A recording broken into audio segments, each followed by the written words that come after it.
talking about the trailers, the Kevin Sorbo God Is Not Dead trailer. So, Nathaniel, do you want to start us off with that? Okay, sure. I was kind of a fan, not a big fan, but I was kind of a fan of Kevin Sorbo's sci-fi series, and now I'm forgetting what the hell it was called. Are you thinking Andromeda. Phoenix? No, Andromeda. Oh, that thing. Okay. It was actually not bad, and I kind of enjoyed it, and I had the whole series, but literally out of protest, I just deleted the whole thing when I saw that Kevin. No, I did. I was like, I'm never watching him again, ever. I don't care how good the series is. I was so pissed off that he did this piece of crap, movie that, and then not only that, went out of his way in subsequent interviews to basically insult atheists by saying, well, they are kind of like that. I know some that aren't, but a lot of them are, etc. And I was just so outraged. I was like, forget it. I'm never watching him again. So and the thing is, the reason why I liked that, I never watched Hercules ever. I think I saw maybe one episode when it was on, like 20 years ago, whatever it was. Because I was at some friend's house and we were drinking or something.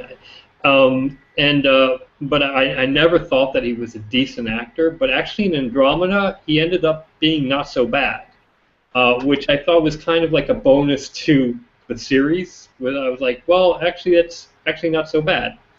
And it was an interesting storyline, which I thought was kind of cool. But just his involvement in this catastrophe was just enough for me to say I'm never watching it again. And I just deleted. I trashed the whole thing, and that was it. So there you go. That was my personal protest. I think if I haven't, there you go. Well, you sure showed them. Yeah, exactly. Well, I don't know who I was trying to. I don't know who I was trying to impress, myself or, but either way, it was satisfactory to me. That's all I really cared about at that point. I was like, that's I can't live with this crap on my hard drive. That was it. So there you go. And no, I haven't watched his stupid, nor shall I. I'm pretty. I know the story by now and how it. So there you go. Geocentrist movie though would actually. I might mind watching that if somebody posted on just for comedic effect or something. I absolutely have to see that movie. That whatever the geocentrist movie is. What a clever way to go about it too, because they kind of duped a lot of these voice talents. Kate Mulgrew yeah. I was a little pissed at that actually, but yeah. But that it gets attention and people are like, oh, what do they say? What do they do? And now I want to go see it, even though you're correct. They weren't there to represent those ideas, but it'll be good for a laugh. Well, I would see it. I would watch it if it's on like YouTube or something. I don't want to give them money, basically. Yeah, same here. Actually, I've only ever downloaded one movie with BitTorrent software, and it was several years ago. What's it called? Bueller. Expelled.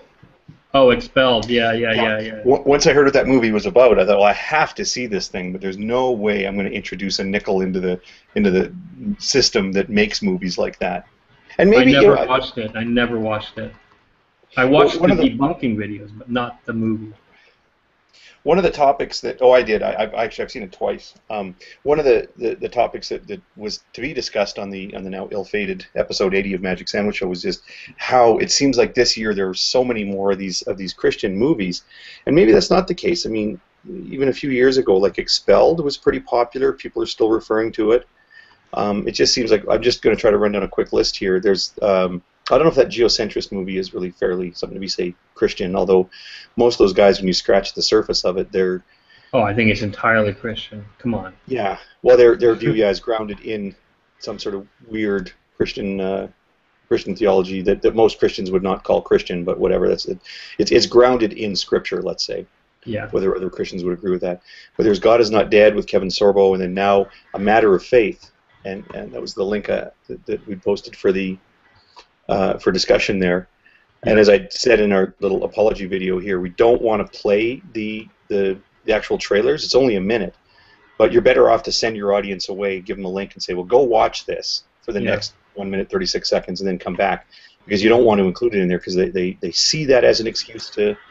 But it just, I mean, going back to the Kevin Sorbo character, I mean, it's incredible how, like, they clearly, how do I say this? Okay, like, when they made the movie MASH back in the early 70s, I believe it was. So this is a movie for the younger folks about a mobile, for the younger folks. Well, you're also more worldly. You were, there was something pretty serious going on in Korea in the 50s. And the movie MASH, which later then spawned very loosely related series MASH, was based on a mobile army surgical hospital in Korea, the American military. And of course, the movie makers were trying to tell a story, talk about these circumstances, talk about the people. But to actually produce the movie, they hire consultants, people who are actually staff and medical staff at these hospitals that were in Korea, to make sure that, like, when, you know, did the sets look right? Did people say the types of things that they would actually be saying? And they try to lend some authenticity to it by bringing in, and there was every season of MASH, when it was a TV series, there was always a consultant on staff. And for some reason, people that make movies like God is Not Dead cannot seem to find an atheist consultant, or even a university consultant, somebody who would tell them, this is what a university is really like. Well, I mean, let's just be honest. I mean, they're not interested in getting stuff to be accurate. I mean, they're fundamentalists. Yeah. Yeah, they're not at all married to truth. They have a very strange, very strained relationship with truth. But even like in the trailer for A Matter of Faith, there's one part where the father goes in and he's demanding an explanation why there's no creationism as an alternative in the textbooks, and the guy's like, you know, the dean or whoever he's talking to there is like, well, I mean, come on, I mean, at universities they that's just what we do. We just teach that evolution is the explanation for the origin of life. Yeah. I'm sorry. Like, what university dean is going to make that gaffe? Yeah. Right. That even YouTube Christians are starting to learn that evolution is not the explanation for the origin of life. You know. Yeah. I mean, it's just well, like I said, I don't think. I mean, I think it's fairly clear that they don't actually. I mean, they're not interested in truth. You know, they're not interested in accuracy, and they're certainly interested in truth. So. Yeah, why would they? Why would they hire an atheist? I mean, the only atheists that they appear to have spoken to are people that they duped into speaking to them. Mm-hmm. You know, they couldn't even be upfront about. I mean, it's happened already in more than just that geocentrist movie. It happened in whatever.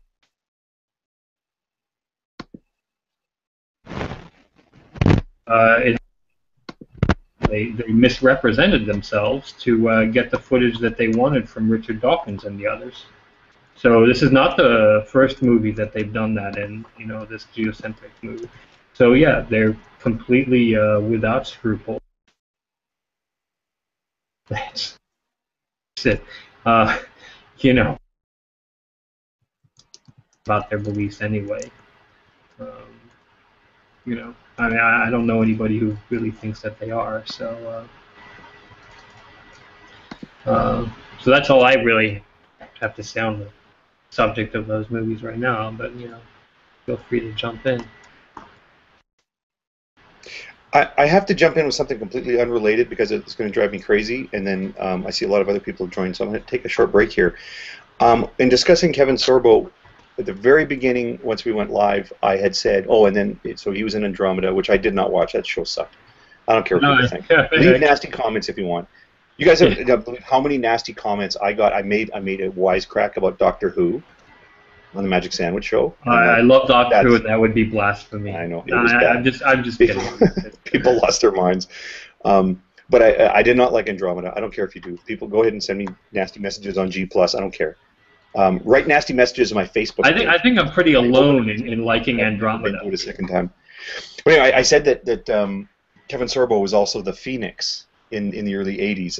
It's bothered me so much. I'm sorry that was Judson Scott was the Phoenix, Bennu of the Golden Light. I don't remember that. It sounds familiar, but I don't remember that. I think it was only on for one season, and not or a half a season or something. And By the way, I have to preface or amend what I said about you know, I didn't think that a drama was a great show. I just thought that it was passably decent and worth keeping. But yeah, I mean, I just that was it for me when I saw his involvement. Hey, I like bad science fiction. I hung it out there with Babylon 5 for longer than most of you guys. I actually Babylon 5 for the first came out, and then I forget. I think I interfered with this is VCRs, as you remember. So I interfered with something at school, at college I was at the time. I couldn't watch it anymore really, and I just kind of fell out of it. But the first episode, the first season was actually not compared to what else was on TV at the time. You know, people are spoiled today. You know, kids are rotten today. Spoiled, rotten. But yeah, I mean, yeah. What can I say? I'm an old guy. Breaking Bad and Game of Thrones and things like this. I started reading Game of Thrones in 1999, I think it was. Yeah, 1999 or 1998, I can't remember. My friend turned me on to it. Nice. So I've been a huge fan for a long time. Don't talk about it then, if you've read the books. Oh yeah, I know what happens. I know what happens. Unless they change stuff, you know. It could be that. I mean, apparently they are. Yeah. Yeah, it's been discussed that they may have to do this quite a lot because they're making them faster than you can pump them out at this point. Yeah, basically. He is by far the slowest writer in the history of novels. I mean, it's taken him how many? It's taken him what, 2 decades to write how many books? Takes. I don't know. Yeah, it's a while. He's very particular about describing meals and he's very like particular about things like that. I've been told. I haven't actually read the books myself, but friends of mine that have read them always say that. Yeah. You spend like a whole chapter describing the banquet or something. Yeah, no, absolutely. He's detail oriented. I mean, it's kind of like reading Tolstoy or something. Each character is basically a book in of itself. So, yeah, I mean, I don't fault him for taking a long time to write this. It's just that it's getting down to the wire in terms of their production at this point, and nobody is quite sure what they're going to do. I think. Just suspend a season or something. Yeah. So, are we talking? Did we bring up these movies for any particular reason, or? Yeah, because I brought up Andromeda. Yeah, I shouldn't have, and I'm sorry, and I apologize. I'm really sorry. Don't swamp me with like hate mail for finding it passable. Fun sci-fi. That's it. You're done. Yeah, I'm sorry. I know I gave up any moral authority that I have right now. Well, hey, look, I made it up. I made up the mistake, right? I tossed it out. So there you go. I redeemed myself. I think. I hope. Since we don't want to have to do another one of these, I was thinking that perhaps we could. Go along with the topics that were supposed to be done today, since that's what people were expecting anyway. Anyway, the first one was why are so many movies supporting the beliefs of evangelical Christians, and that was why we brought up the Kevin Sorbo God is not dead type thing. Has anyone seen Noah? Has Noah come out yet? Oh, Noah's coming a while ago. No, I haven't seen it. It was released in Australia about a month ago or something. I don't know. Oh, more than that, I think. I'm not sure, but yeah, it's been a while. been a while since it's usually worldwide. They usually do worldwide releases pretty close with movies now, because the only way to beat piracy, I guess. Yeah, I mean, I didn't watch it, and I have no intention of watching it. I know Christians were really pissed off that they changed things or whatever, but I was pissed off that they made it in the first place, frankly. I think it was I wrote a post about it, actually, I think, a long post. I said, something to the effect of, with everything that, in our society, in our American society, which these idiots, these people really ought to have known better. The people who were in the movie, who were acting in the movie, and the people who made the movie, and I just think that it was a huge mistake, frankly. It's instant market, though, I don't care. I mean, there's an instant market. I'm not saying it's a good idea. I'm not saying Yeah. morally it's a good idea necessarily, but I mean that's the motivation. I mean, yeah, you fine. name Yeah, a selling movie any heroin. biblical character, and it's like in America, it's like selling heroin. Yeah, Yeah. perhaps. I mean, there's just so many people know those names there, and yeah, I don't know. I just, the people who are in the movie, some may be Christian, but I doubt that most of them, or even any of them, are religious fundamentalists. Yet they are, I am absolutely certain of this, living in Hollywood as they do, they are knowledgeable of these societal issues that we are having. And for them to have volunteered to, I don't care how much money, I mean, it's like, what's his name, the guy who plays Noah, what's his name, the star of the movie, Gladiator. Yeah, I can't think. Yeah, I mean, he has. Yeah, Russell Crowe. He's got literally what, like $100 million. So what's it matter to him, or more? I mean, what's it matter to him that they throw some more millions this way? He should have put his foot down and said, "Look, I have enough money. I'm not going to do it." Perhaps you're giving them too much credit. Maybe they just haven't. They're not very philosophical people or something like that. Who knows? I mean, Well, the movie Noah Someone says isn't pro-evangelical, right? I mean, this is a movie that evangelicals are hopping mad about, right? Yeah, I know. I understand that, but the very idea that they promote it's not. Look, it's not like it convinced people that sure, this must be real because I've never heard of it put this way, and so it must be a real story. But it basically reinforces these stupid beliefs at a time when, frankly, we could do without that. I don't know that it does that. I haven't seen the movie, but I've seen and read enough about it now. I've seen enough clips and stuff like that to realize that it makes the story seem rather preposterously mythological.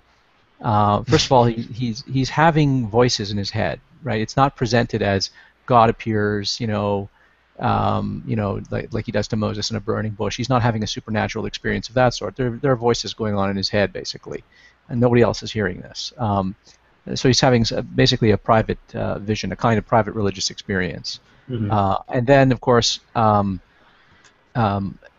he has these sort of weird dreams and visions of what's to come. And then he has to interpret it all. It's not just God is just flat out saying stuff to him. He has to sort of interpret and figure out what's going on.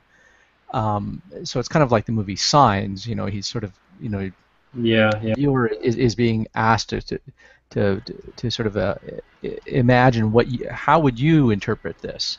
And then, of course, there's the fact that there are these supernatural monsters, the Nephilim, these rock creatures that have to assist in the building of the ark, because obviously this is not a feat of human engineering that could have been accomplished back then, right? Yeah. Right. So actually, I think it kind of it deconstructs the myth somewhat. People who are going to have a kind of Sunday school idea that, well, a humble carpenter, if he just applied himself long enough with his family, could build such a thing. Ridiculous. I understand that, but I still feel as if it was socially irresponsible to make this movie. Yeah, well, I'd have to see the movie myself to make up my mind about that. But from what I've seen, it does not seem like it's the kind of movie Well, I said, yeah, I mean, I said that they were upset about it. I mean, evangelicals. I know that they were upset about it. Yeah. They said they changed the story, blah blah blah. But again, I mean, we could have done without the controversy, especially at this time. That's all I'm saying. I mean, I'm not saying that. Okay, but like, what is the harm in that though? Like, I mean, it just seems to me that someone has decided to take a Bible story and make a movie because it's a kind of epic grand story that everyone's heard and is bringing it to life, and you know, it's kind of like Gladiator in a way. You know, it's taking something that is sort of in the popular consciousness, the idea of gladiatorial games and corrupt emperors and stuff like that, and you know, it takes a story that sort of resonates on a lot of levels. It's kind of archetypal. It takes a different archetypal story, the story of Noah and the flood, and it sort of, you know, brings it to life on.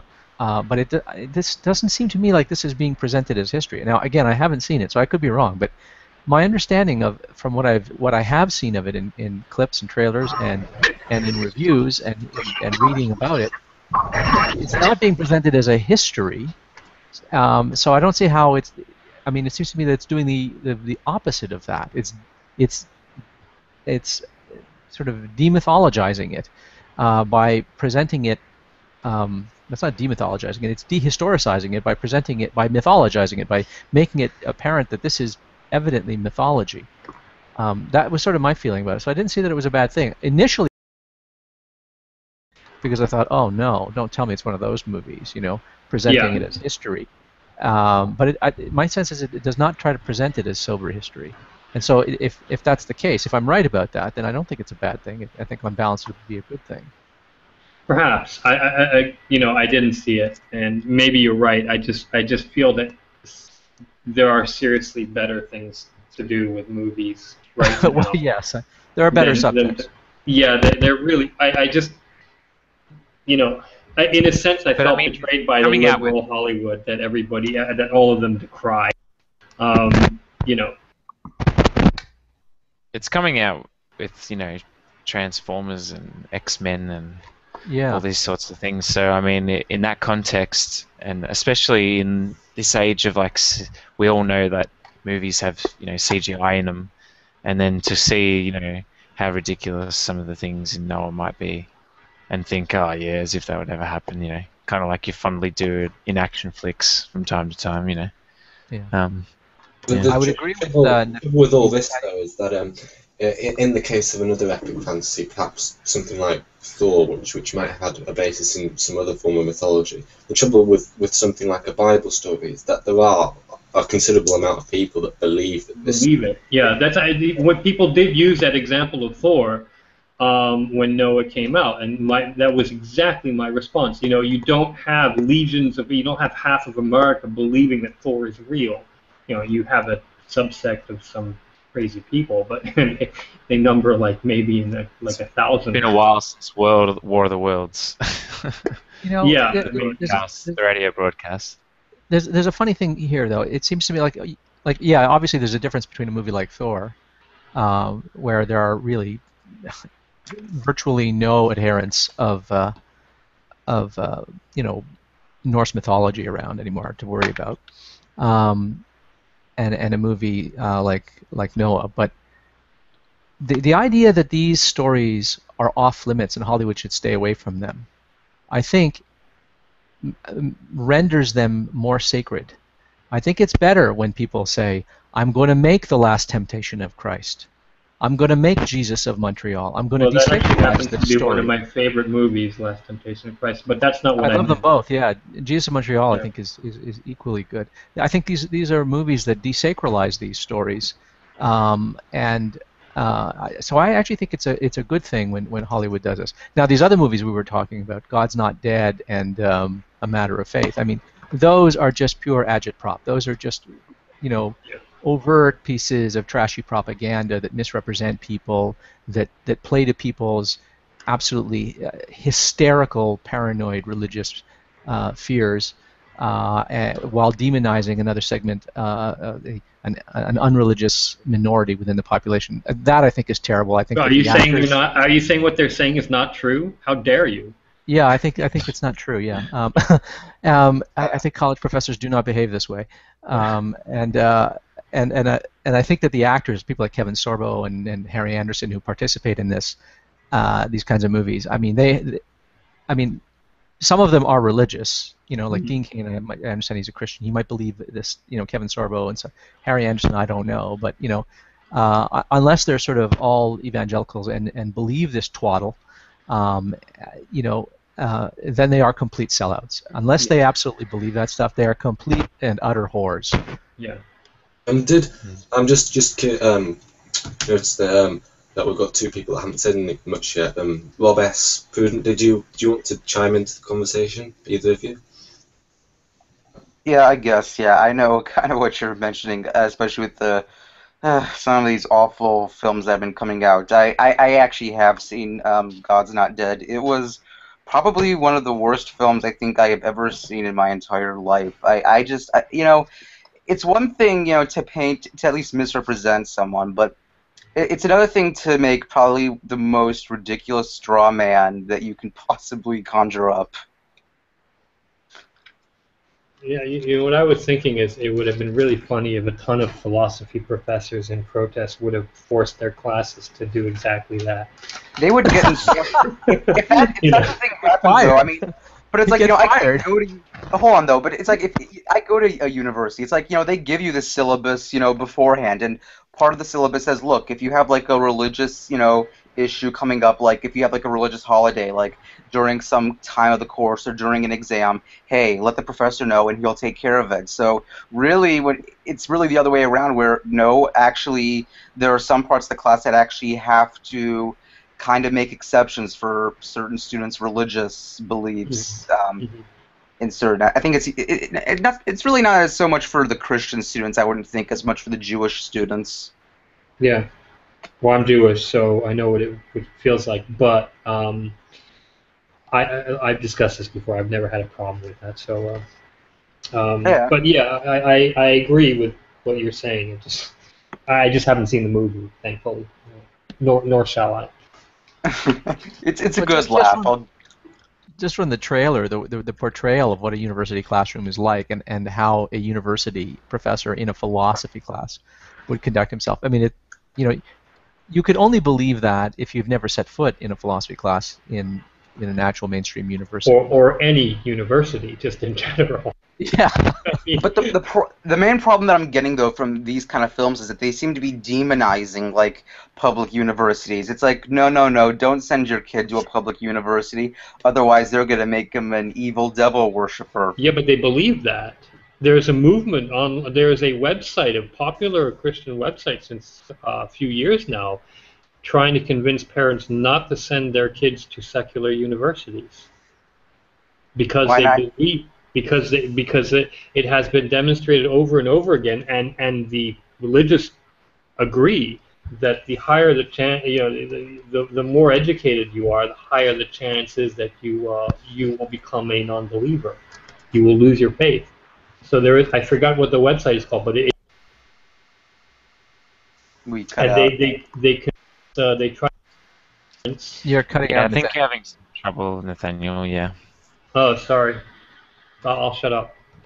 No, just turn off your camera and lower your bandwidth unless you have it down all the way.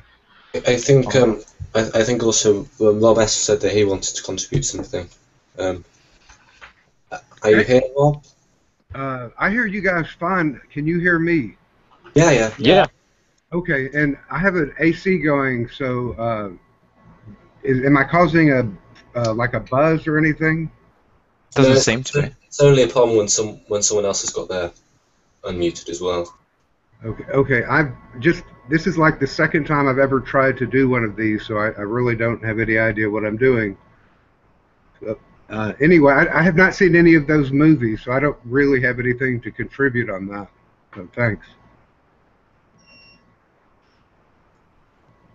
Yeah, that's cool. I wasn't sure if we were going to move on to what else we were talking about or not, but well, we have a second topic that was supposed to be covered on the Magic Sandwich Show, which is evolution, creationist style. What are your favourite features of the theory of evolution as understood by evangelical creationists? Might I toss in an observation about the movies, though? Because I think we're very close to striking on a big irony about the Christian portrayal of what universities are like. And yeah, there is a very strong and effective movement there to keep your kids out of school. Like, don't take your. I mean, to the point now where like you can hear Arn talk about what it's like in Texas with the homeschooling movement, and don't be fooled into thinking that the homeschooling movement is at all about people having the right to teach their children as they see fit. It is entirely, not entirely. This movement in particular, though, is about keeping the Christian faith active. Right? It's not about quality education. It's not about liberty and freedom. It's about keeping your kids out of a system that might make them not be Christian anymore. And of course, that problem's really enhanced because there's actual data showing that going to college. But I just want to pick up on Ozzy's point about the depiction of, I guess, the overall climate, the tenor of a university, and like that Kevin Sorbo character just nose to nose yelling, almost spitting on this student. I mean, how short would your career be if that's the way you approach that job? And the whole idea that, well, when you go to university, or college, you have to learn the things that they're teaching, and you have to believe them. I remember in my very first intro biology class that there was a statement that was read out along the lines of, we understand that there's, people, sometimes these things are tied to people's religious beliefs. Please understand that at this university we teach evolution as a scientific area, the fact of evolution, that there is diversity in life, and we don't mean to tread on people's religious beliefs and whatnot. Keep in mind that just like any other course at university, you're here to learn the prevail. I'm very poorly paraphrasing this, but just to capture the spirit of it, you're here to learn the scientist view of the prevailing theories explaining the diversity of life, and more importantly, the processes by which we have come to learn these things and develop these theories. At no point is it a requirement of passing the course that you actually believe these things. Right? You're there to come to understand them. You don't have to believe them. Now let's go across the street to your average post-secondary evangelical Christian educational institution. Could you imagine saying, well, I'm an atheist, but I want to learn more about what evangelicals think. So I'm going to go and I'm going to take their Bible studies classes, and I'm going to take their biblical basket weaving courses or whatever they teach at these colleges, and say, I want to learn these things, and I want to come to understand better the theological and philosophical principles that make up this viewpoint. But in your classes, you're like, oh yeah, no, I'm learning this stuff, but I don't agree with it. You'd be gone. They'd just throw. Well, you can't even enroll in those places without signing a pledge. I was going to say something about that. The majority, or the overwhelming majority of people who have been dismissed from the teaching profession for enforcing their views have been the religious in the last few years. So this is kind of a real sign of projection on their part, as I see it. I mean, you have the case of that one fanatical teacher in high school who basically burned a cross on a kid's arm in a science class with like a Tesla coil or something, and then you have another with who was teaching that creationism is real in science class, and the kid recorded it, and there was a lawsuit, and the teacher got dismissed, and then you show me the number of atheists that have been dismissed for telling kids, your views are absolutely stupid, and you should change your views. I mean, I don't recall any case involving that. Well, yeah. I mean, could you imagine going into a university and in your first year biology class, instead of having the statement read aloud, rather you had to take out of your the back of the syllabus, there was attached a statement of faith, and you had to read and sign the statement of faith, saying that you firmly believe in the theory of evolution and everything it says and everything it means on day one before you learn a thing about it. This is what is required of young Christians. Before you take any of their classes in theology, you have to sign a statement of faith saying that you believe it. and they'll turn around and say, well, this is obviously what's going on in university biology classes, and yet, of course, it's not, and it would not be at all sensible to do so. It's nuts. Faculty at many universities, at many evangelical universities and colleges, William Lane Craig teaches at Biola University. All of the faculty Your microphone is just getting a little bit of sort of feedback. Not feedback, sort of like connection, like it's slipping out or something. If someone's got some serious mic, I don't know. I was just trying to identify who it was. Someone's got some mic crackle, whether it's a bad cable or yeah, plug-in. I'm hearing it too. How about now? Well, I was hearing it? muted, so. Okay. Are people still hearing it?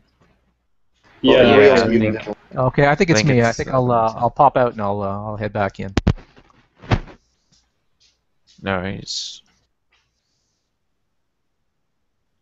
I actually did want to say one thing though regarding, I guess, sort of like the thing where some people might be threatened. I do have a friend of mine. I think she is like a younger creationist. She did say like in one of her classes, because she does go like to a secular college. She did feel like somewhat like threatened, like when she was told like in a geology class that hey, the world, it's kind of stupid to believe that, or at least that's the way she saw it. That yeah, it's kind of stupid to believe in a younger Earth, but because obviously pretty much all the evidence goes around and indicates that pretty much everything in geology indicates a world that is 4.5 billion years old, and so there might be some areas like where if you just teach them like the straight up methods and the straight up consensus, that's almost going to feel like a big threat almost to some evangelicals. Yeah, but this is the difference, okay? This is the major difference here. The movie is positing something which a teacher is trying to stress, which is unprovable. Okay? You don't go to science class and learn things which are unprovable. You go to science class and you learn that evolution is absolutely real. That's a provable fact. It has been demonstrated. But you don't go to philosophy class and ever have somebody saying, God doesn't exist. Or if you do, it's part of a debate, discussion, whatever. It's not part of your passing grade to actually believe that God doesn't exist. So the movie posits a complete straw man in the fact that in a sense, they can't actually make a movie that says, well, you know what, quote-unquote evolutionists, Darwinists believe this and this about evolution and force you to believe it, because scientists can just say, yeah, well, that's a provable thing. So they have to make a movie, they have to make a straw man out of it and say, well, in philosophy class you get told that God isn't real. Because that's a completely unprovable thing, and so they can make whatever they want out of it. It's just the whole thing is completely fabricated. Had they made a movie where the kid goes in and learns that evolution is real, then they'd actually have a case, because it is, and it's provable, and that's what you learn in biology class. That's the basis of biology. Yeah, but this is. Oh, sorry. I just wanted to say. No. You go ahead. That's why I'm very interested in how this next sort of fundy movie, A Matter of Faith, is going to be, because from the trailer that I've seen, it's an even worse straw man than God's Not Dead, because they basically show that the biology professor, like the straw man biology professor in this movie, clearly really has no idea what evolution is, and neither do I think the filmmakers. Yeah. They actually present it as where the professor's like, I'm going to show you how the egg turns into a chicken, and it's like, well, that's not evolution, that's just development. that has nothing to do with changing allele frequencies in the offspring of a certain organism. That's how stupid this is gonna get. In it gets even weirder, the part where like the father's upset because he wants to raise his daughter to be a Christian, a full-on even full-on biblical creationist, and says, well, how come biblical creationism isn't taught as an alternative? And you just have to facepalm yourself after that, because it's like, okay, why not teach Muslim creationism? Why not teach Hindu creationism as well? Why not add every bit of creationism that you can possibly get into the curriculum if you're going to really complain about it that much?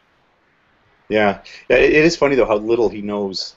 I haven't seen the full movie, but even from the clips, how little he knows about it.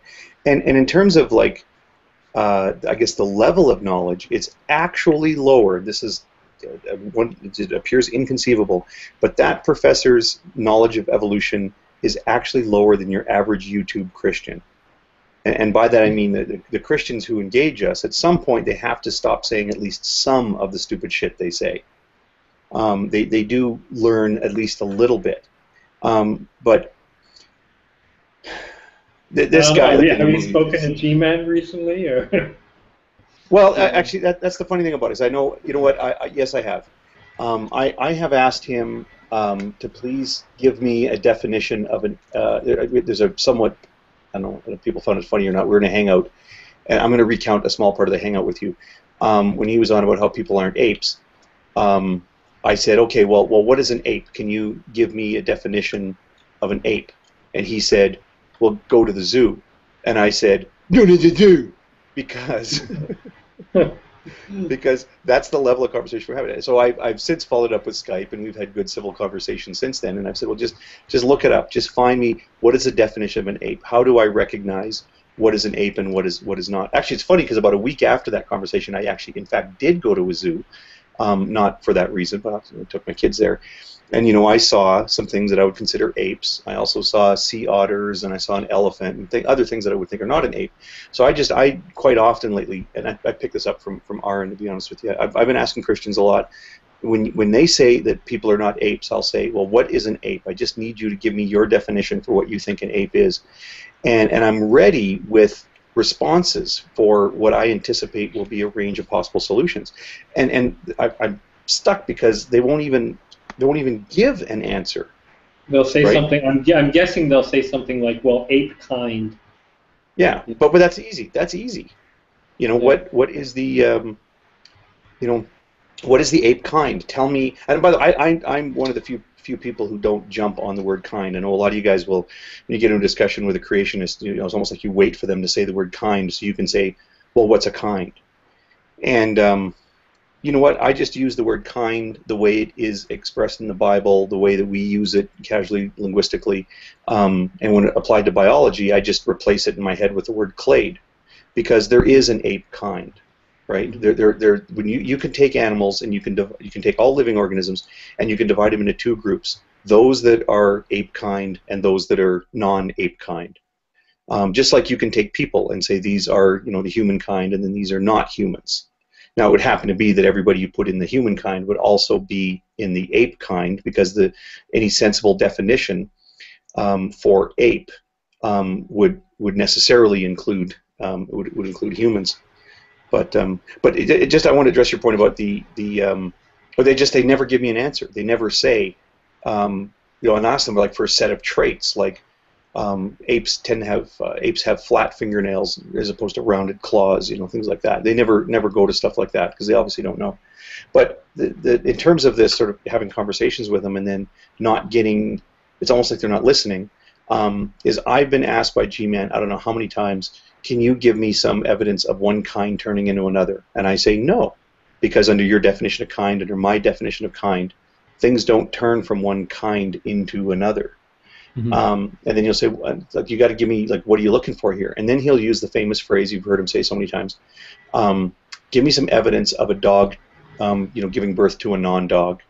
And I say it never happens. It never happens. That Robbie, I think he goes by Robbie Romance now, did a great video where he showed, it was under 2 minutes, where he showed, I cannot give you evidence of dogs giving birth to non-dogs, but I can show you how dogs came from non-dogs. Mm-hmm. And I posted in the comments, I said, that's great, now do the other half of that video. Like, he traces back dog lineage to ancient Myocoids. Did I get the wrong one now? Mm-hmm. And so what you got to do now is make another video where you trace back domestic cats to that same ancient carnivore. Well, I had this hypothesis in that one of the reasons they keep using this phrase, you know, one thing turning into another, is because they are so imbued with the sense of magic that they can't comprehend anything without it, without magic somehow working. So one thing turning into another thing, that's something that they can understand even though they'll dismiss it. They can't actually understand change over time because there's literally no magic involved. I do want to say one thing. I think it was last Sunday, or it could have been 2 Sundays ago. I made sort of a video for G-Man as well, and basically my point was this: when you ask for, this is why the question is completely nonsensical. And what I did was I showed him like the Tree of Life project, like their website's pretty good, and I showed him like, look, this is how all these clades are subsets of other clades. So when you ask for a dog to turn into a non-dog, why not ask, or a canine into a non-canine? That's the more specific term. I basically said, okay, why not show a eutherian turn into a non-eutherian? How about a mammal turn into a non-mammal? How about a therapsid into a non-therapsid? And I kept going back and forth until I finally made it back to eukaryotes. Mm-hmm. Go ahead. But that's the whole thing, though. I mean, it is a little difficult, though, for some, because it is sort of a difficult concept, I think, for some to grasp. Like, if you go to the Tree of Life and you have to say, okay, here are all the well-known clades that we define every living thing, and here are all the subsets. I think, even if you try to bring them, the actual view of evolution, and not like all the stuff, that some may have heard, stuff from like Ray Comfort or Kent Hovind, just because they're so ingrained to that kind of stuff, they'll use those arguments even no matter how irrelevant they are, and you can continually tell them how irrelevant their arguments are. It's really not going to make a difference. Well, I'm at a distinct disadvantage when trying to talk to these people because I really cannot put myself in their shoes. I guess I'm lucky because I never was indoctrinated in this crap, and I never believed in this crap. And when evolution was explained to me, it just seemed very natural, a natural progression, and I understood it, as did everyone else in my class. I mean, I was not like alone and unique, so it's very difficult for me to actually get into their worldview. I can accept that they have that worldview, and I can understand what they're saying based on that worldview, but it's very hard for me to actually, in a sense, grok what they're saying in terms of all the misinformation they're just throwing out there about magical processes and stuff. Well, this is sort of the tactic I think I try to use with creation, or the young Earth creationists. Basically, here's what they'll base. A lot of them will admit that you can have the quote unquote microevolution, that whole all that shit, and obviously you can explain. They'll accept that small changes can happen over small periods of time. So by their logic, then what is exactly the genetic barrier that's stopping all this change from happening? Couldn't it continuously go on for years to come? All you basically have to do is just try to convince people that the world is old, and logically they would have to accept that big changes probably have occurred. Yeah, but you know as well as I do, as well as everybody in here, that they won't accept that just for dogmatic reasons. I mean, you literally can, look at the debate with Thunderfoot. G-Man had with Thunderfoot. Was it 2 weeks ago? Thunderfoot got him to agree initially to certain things. Okay, that I forget what it was, but evolution was change over time. I think he got him to agree with that. And as soon as he brought him up to a certain point, G-Man kept just flailing wildly with these things about, it's that you're talking about macroevolution, and Thunderfoot was like, no, I didn't even say anything about, macroevolution or microevolution, or, we haven't even gotten to that point yet. Stop projecting, and just let's go step by step. And he wouldn't do it because any sort of acceptance. Like Ray Comfort. Ray Comfort had that debate call-in show with Matt Dillahunty a couple of years ago on the atheist experience, and I think Jeff D was there, or I think maybe it was Russell. Russell, okay, yeah. And Matt gave the, because Ray was like, well, why if we still have, why if we evolved from apes do we still have apes? And Matt said, okay, let's take an example, a cogent paradigm. Sorry. He said something to the effect of, most Romance languages evolved from Latin. First you had Latin, and then they slowly over time split into Spanish and French and Italian. He said, "Do you accept that?" And Ray wouldn't even concede that. He said something like to the effect of, "Well, if you say so." And he said, "Yeah, well, we know that. We see it in the documents." He's like, "Well, if you say so." Like he wouldn't accept that. He wouldn't acknowledge that, because just the mere acknowledgement of it would bring him one step closer to having to say evolution is true. So you can only bring them so far, and then at that point they'll lose it, and they'll just deny everything. That was a clear example. I mean, he was denying like history itself. That's not even like 5,000 or 6,000 years old. It's just a couple of thousand years old, or if that. It's basically 1,000 years old. Where we know the evolution of language, we see it in the documents. We see. Well, the thing is, he doesn't know. Comfort. I think he knows. I think he just isn't. He's denying it for the plain reason that if he said yes, that's true, then it would be just demonstrable that evolution has just been explained to him, and that he agreed with a form of evolution. I think it was. Let me try it differently then. Let me not say that he doesn't know. I guess that implies that he would be unfamiliar with it. I guess what I mean is say that you know something or believe it. He's so incredibly disinterested in things like that. See, when you talk to these guys, and this is one thing, it's so hard to put yourself in their shoes, because you know how we all are kind of generally curious about a number of things in the world to varying degrees. There are some things we're not terribly curious about. I'm not necessarily that interested in how, like, the fashion industry works, like how they decide where to put sequins and stuff. I don't care about that stuff. But if you were going to do an oil change in a what's that little diesel, the smart car? If you're going to do an oil change in a smart car and then tell me, well, you have to do it quite a bit differently than a normal car, I'd be, oh, really? And I'd be interested in finding out, even though I don't do oil changes. I used to, but I don't anymore. And I'm probably never going to own a smart car. I'm still interested, a little bit. But these guys, they are not interested in anything that isn't related to the Bible, which means they're only interested in terms of discussing the real world.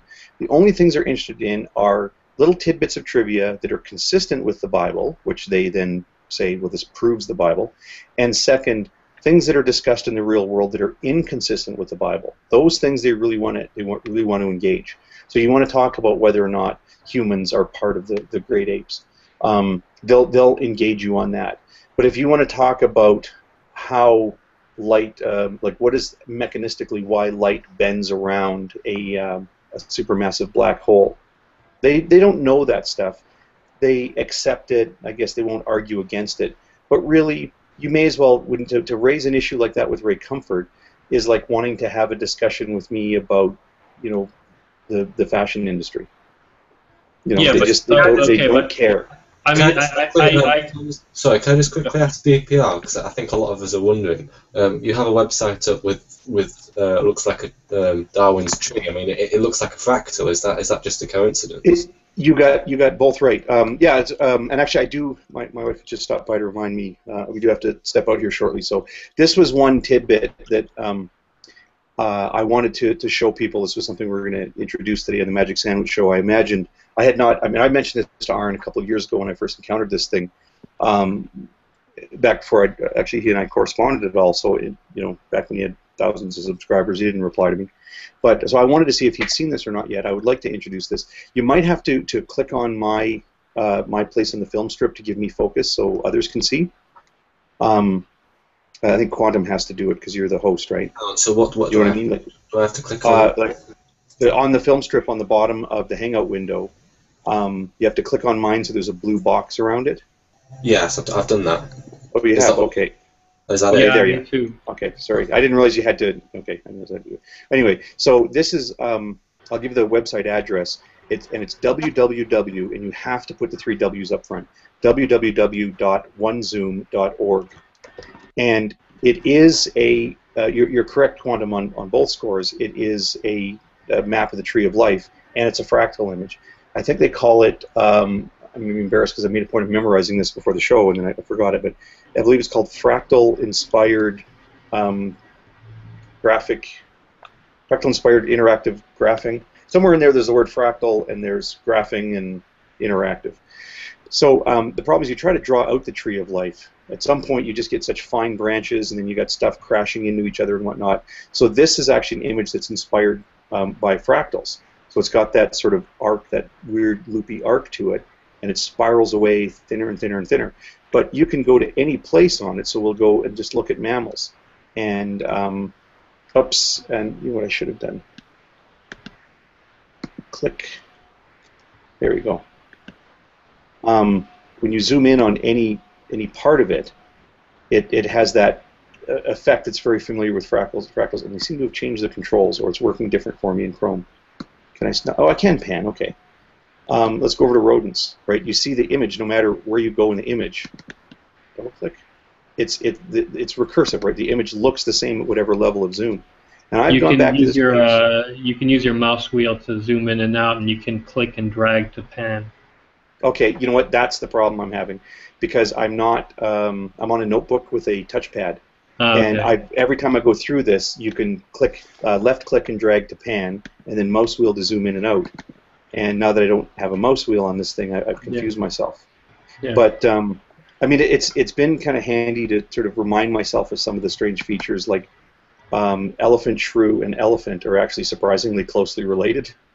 Mm-hmm. You know, but it's been a really helpful resource. You know, when you discuss things with people. The one thing I wish somebody would do. These are only how do I say this now? The good folks at OneZoom developed this software to help envision the tree of life, but they also have an eye towards. Here's kangaroo mice. The leaves are different colored, so there's an eye towards conservation. Oh, by the way, one more thing about the fractal. You notice, too, that even where you've got a branch that comes off this guy and then another branch here, they can never collide because it's a fractal image. No matter how many branches you do, the branches will never start to overlap. It's kind of neat. The leaves are different colors, indicating their conservation status, which if you are interested in the status of these various organisms, they're all on here. And clearly they have environmental issues in mind when they make this thing.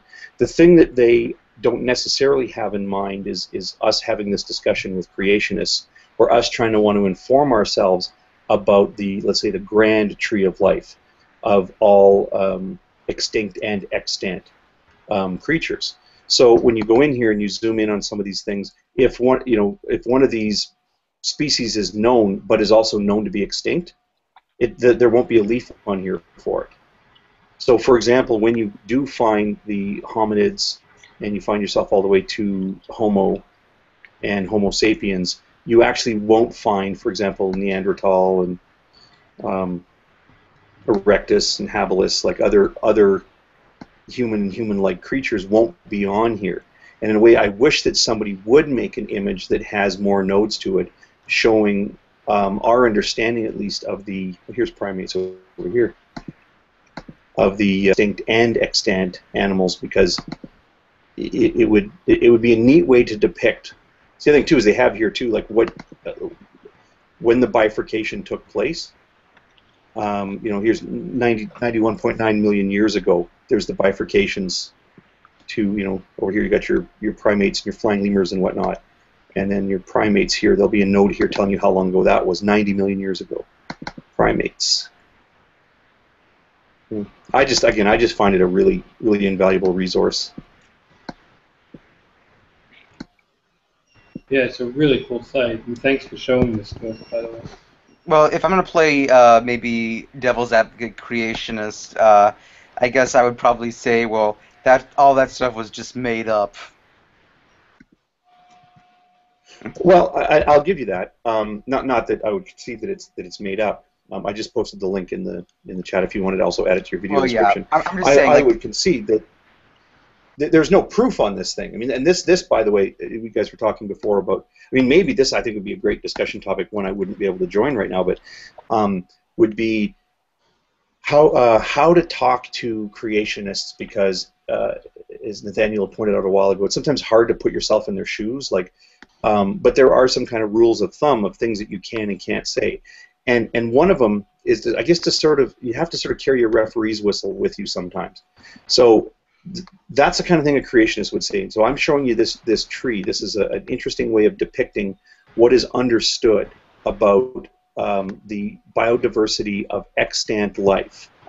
And if I were to show this to a creationist, I'm quite sure one of the first things he or she would say is, well, that doesn't prove evolution. Okay, well, this is not a page of the proof of evolution. This is a remarkable guide on what is understood about biodiversity, again, only amongst the extant animals. But then if you go into mammals here and you go into primates and then you say, well, one of these little nodes on here is going to be the great apes. There isn't proof on here. There aren't any fossils on here. There isn't any DNA on here. It's a computer program that helps. I've lost my primates. It's a computer program that helps you visualize something. And if you want to find out, you're not going to find out from the way I'm navigating, but if you go into primates and go down to great ape, you'll find that these nodes are also clickable. We need to get ready. It's Father's Day. Here we go. So we go to this node, apes and humans. And once you get close enough to the node, see there's a lot more text that suddenly appears. Yeah. And in here is going to be a wiki link. There it is. Yeah. So every one of these nodes, I mean, the database for this thing is partly the reason why it's kind of running a little clunky for me, because I'm trying to do a hangout and run this. The data that's in this fractal image is remarkable, including active links to wiki pages. So I click on that, and then now I don't know if it's screen sharing, but there's the hominoidea website, wiki page. And again, you can learn a lot about this stuff. Again, the wiki page doesn't contain proof. Yes, I know. Oh, you have a ponytail today. That's pretty good. It doesn't contain fossils, but of course, like a good wiki page, it has references. Yeah. So, the next time a creationist says something like that, like, oh, well, this fractal image doesn't prove evolution. Well, no, it's starting point. If you want to research what, go look up ape on here. It'll take you to a wiki page. The wiki page will take you to these see also section, right? And there's other stuff you can read. If you really give a damn about learning this stuff, there's an invaluable resource here for you to look at. Certainly don't pitch this page as like proof. And if they ever say, well, this isn't proof, you got to really smugly just be like, I didn't say it was proof. All right. Well, just the fact that, can y'all hear me? Hello? Yeah, I can hear you.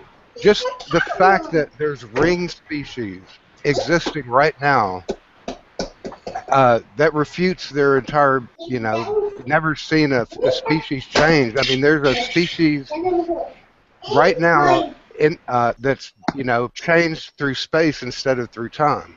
I've never heard them try to defend the ring species. I have. Okay, I'll do it. I'll do it for you, and then I really do have to go. If you're curious, or did someone else want to take this one? No, you go ahead. You go ahead. Right. Here's the thing. So, in original creation, each animal was created, after its own kind, as blood, and there were only a limited set of animals on the ark.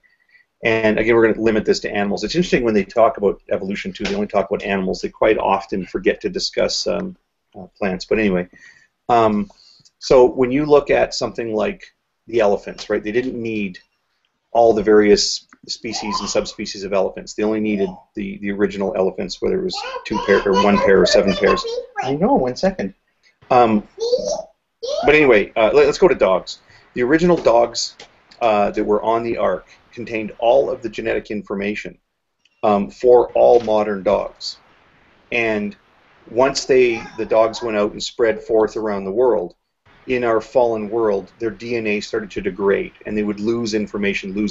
So the original dogs had enough information in their DNA to be like whole, pure dogs. But now, a lot of that information was lost, and now you have the Pekingese that have lost the St. Bernard DNA information, and you've got the Dobermans that have lost the Poodle DNA, and Dobermans are these degraded, degenerate.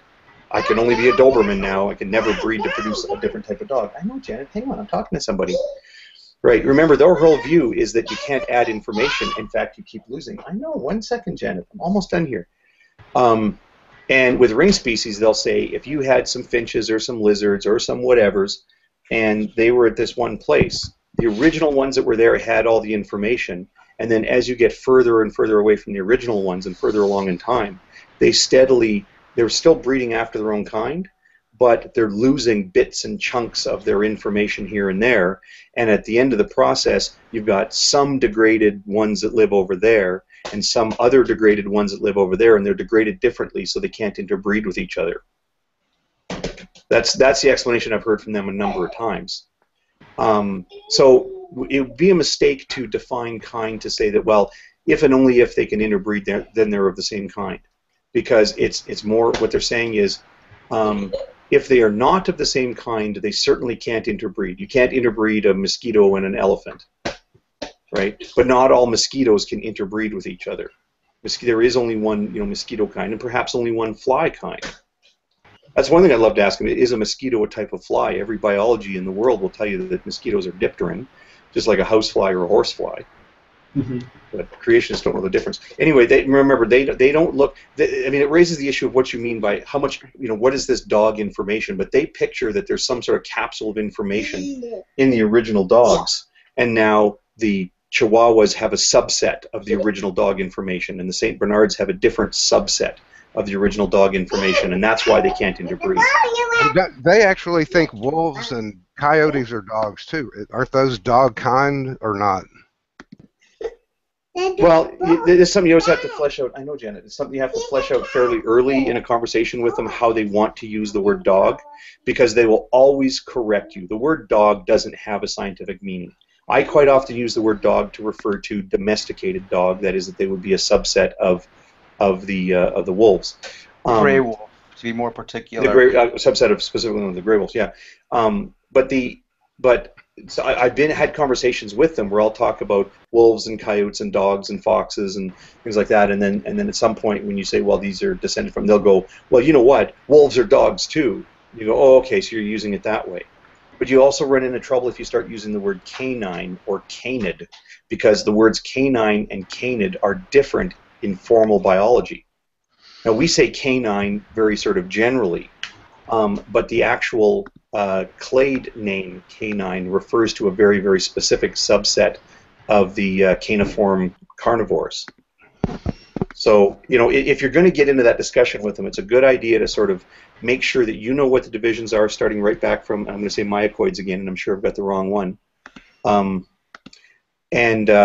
What the divisions are. Let's go back to the original feliform and caniform carnivores, and make sure you follow the caniforms down all the way through, and just make sure you have a good grasp on where the foxes branch off, where the bears branch off, where the foxes, the coyotes, and everything else, and sort of follow that stuff down and have a good grasp on the difference between a caniform, a canid, a canine, and then agree with the creationist on dog. Do you mean canids, or do you mean canines, or do you mean puppy dogs that live in our houses?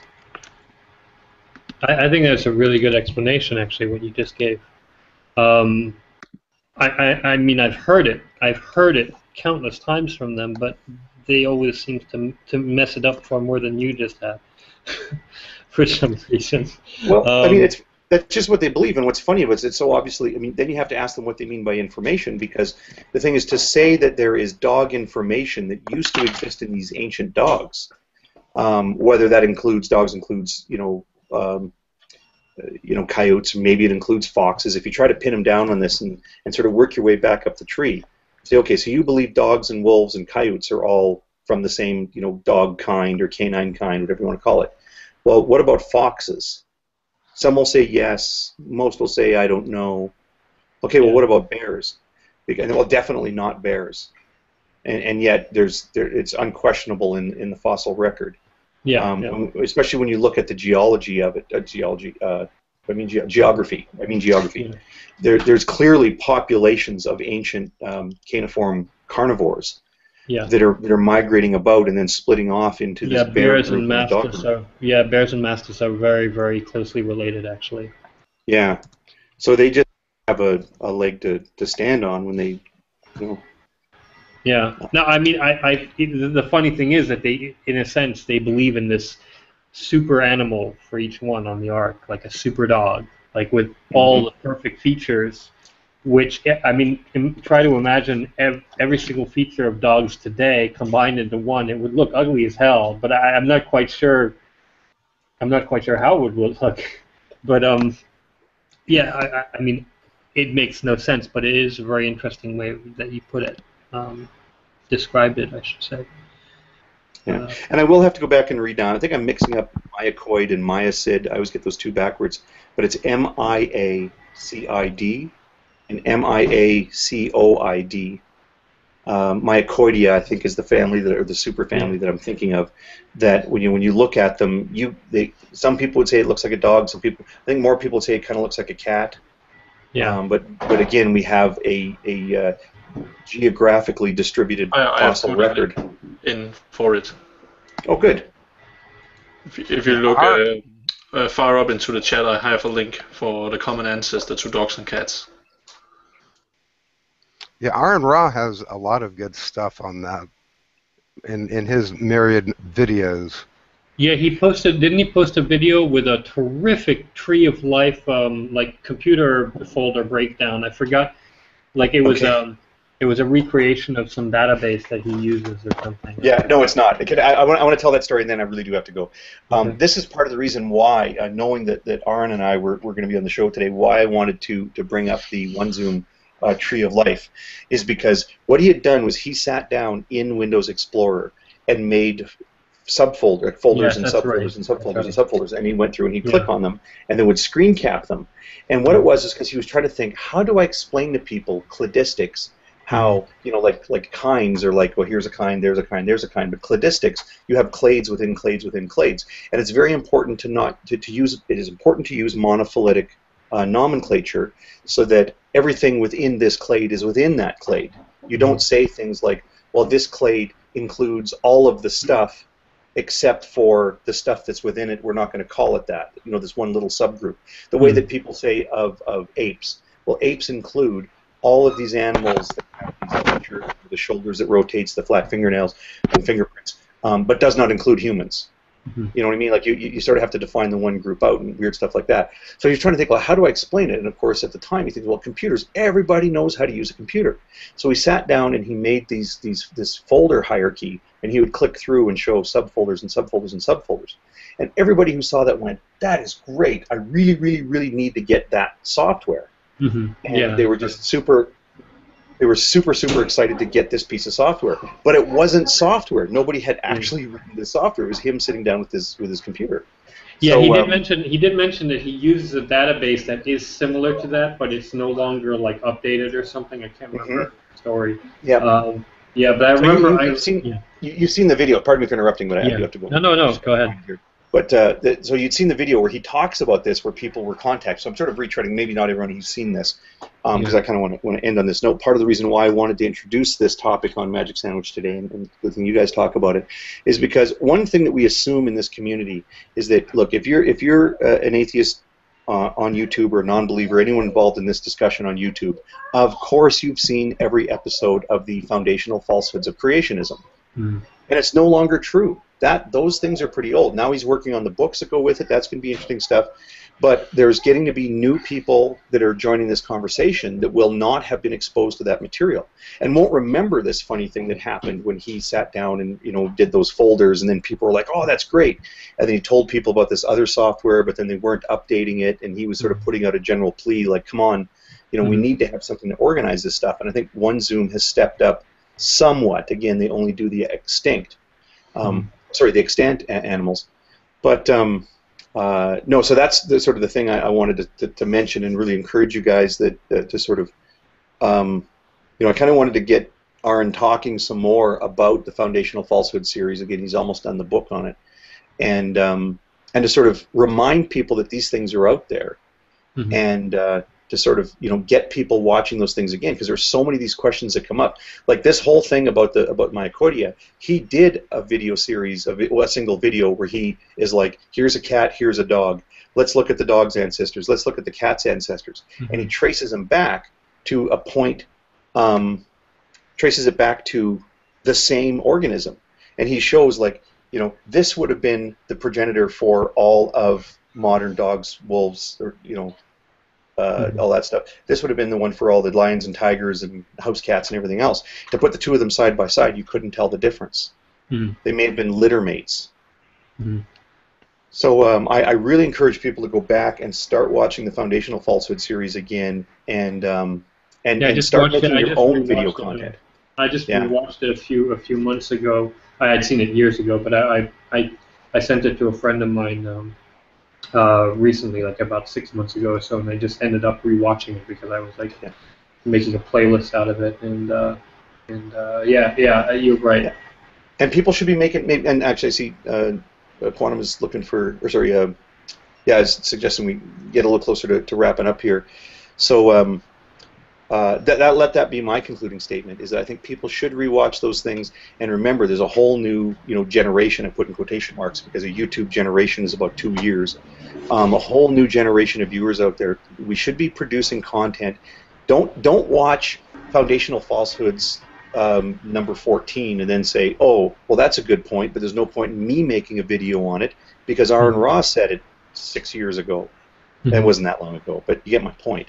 If you see it and you think it's interesting, make your own video content. Take out single points from the stuff he was doing there and say, here is something, even though the series is out here, creationists are still saying this thing. So I'm going to make a video where I'm going to say in my own words that this information is available on YouTube, but just last week I was in a hangout where this guy said this, and let me tell you in my own words what the truth of the matter is and get that laid out there.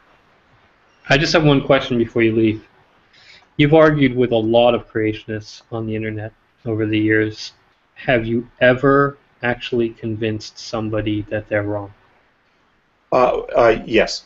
But again, this is potentially a long answer to that. I'm going to say, it's going to sound like a Christian, how if you ask a Christian if they've ever convinced somebody to come to Christ, they'll say, well, no, I haven't. It's up to the Holy Spirit. So let me say, I have never actually convinced anyone of the truth of any single point of evolution.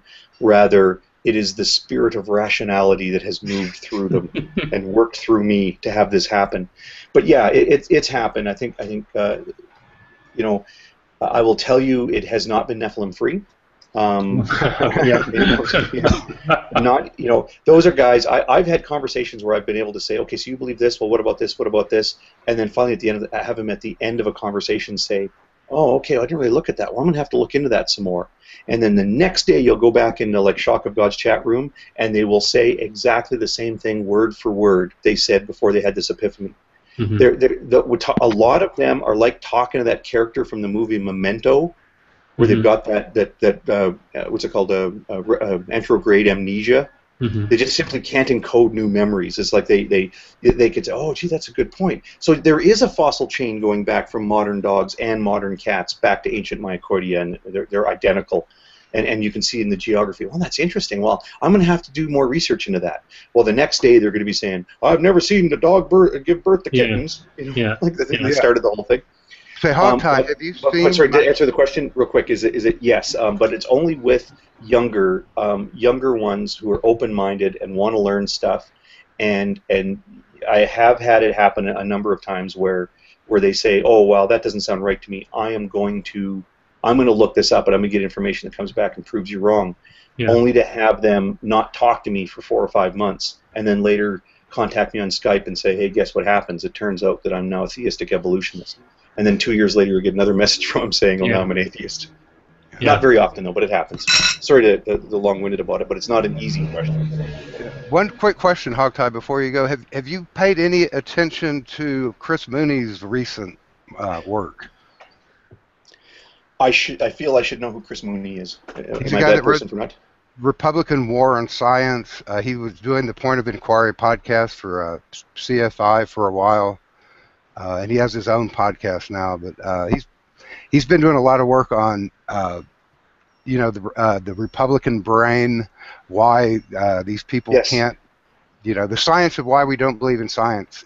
He just did a course, online course called that. His last book was called The Republican Brain. I can't see the subtitle here, but he's shown that there's a lot of data that just says a logical argument with them is as likely, if not more likely, to make them believe less, and be less logical.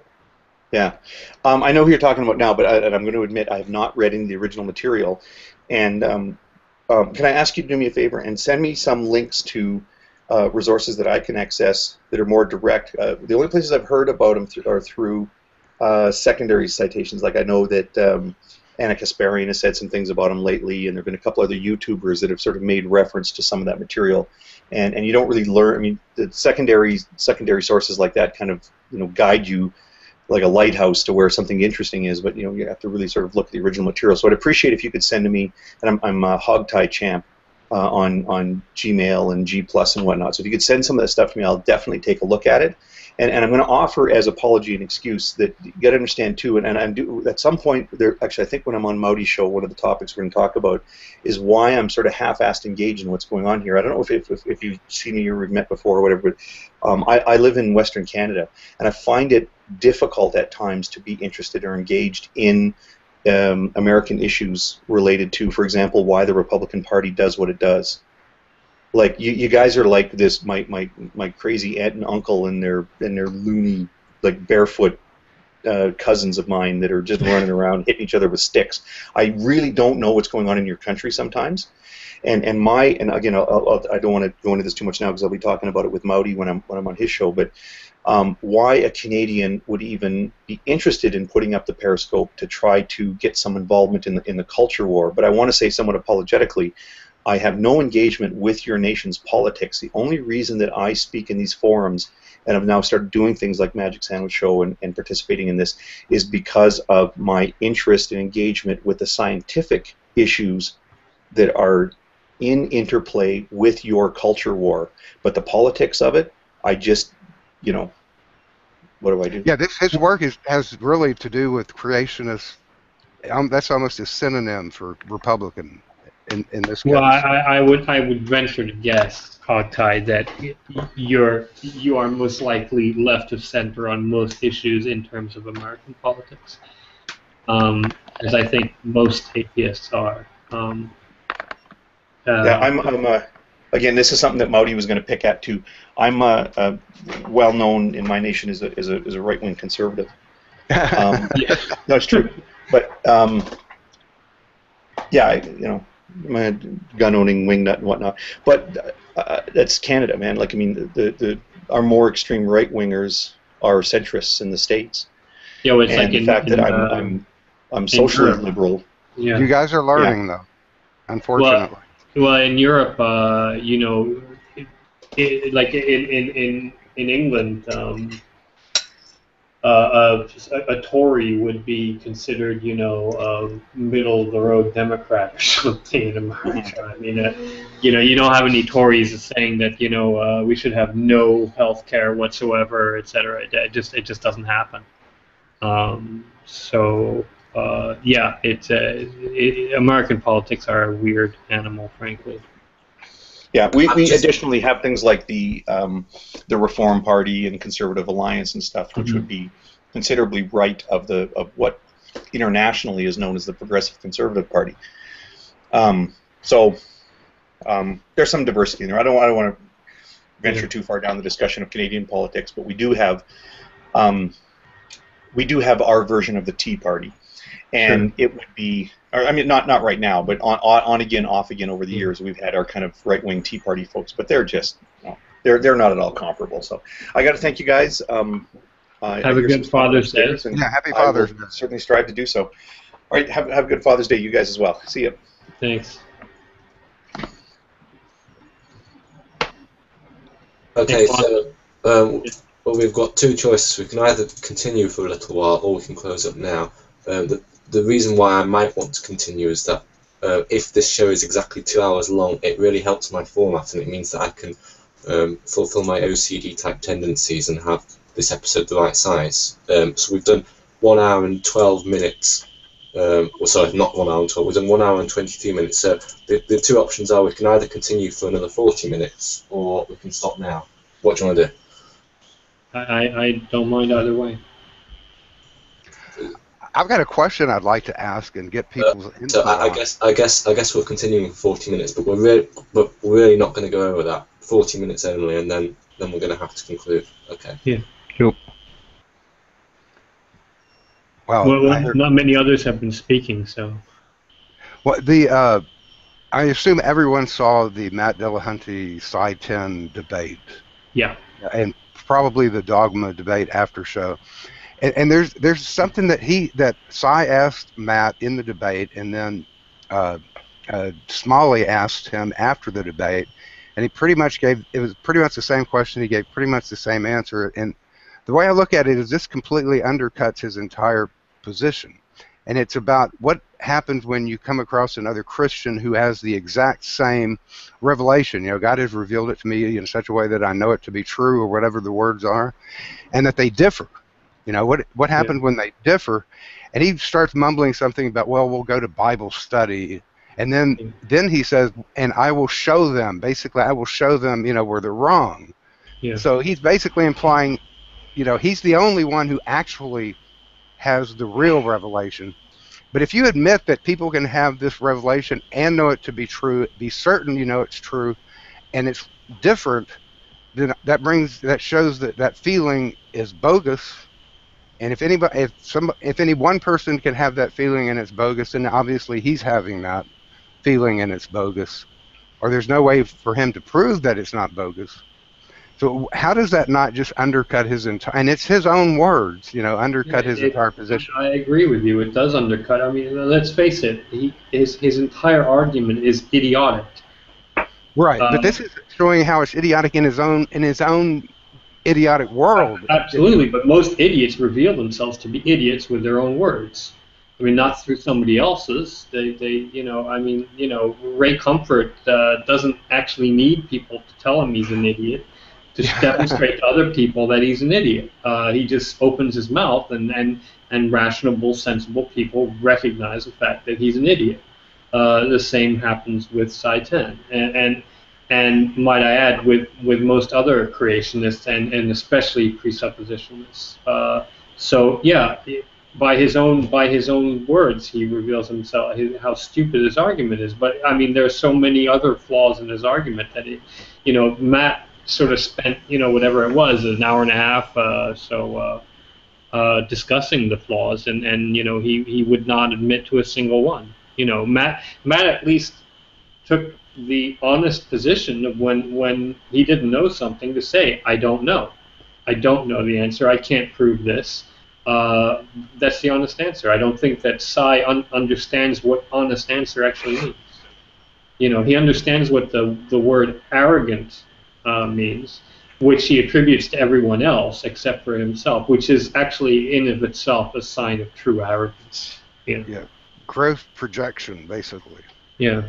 Yes, Psi doesn't really have an argument. He has a claim. He has a claim that he can know things for certain, and he doesn't take any time to prove or try to prove that. He just claims it and then moves on. No, he has a claim, but his claim is, as long as you accept my claim, then I have an argument. Yes.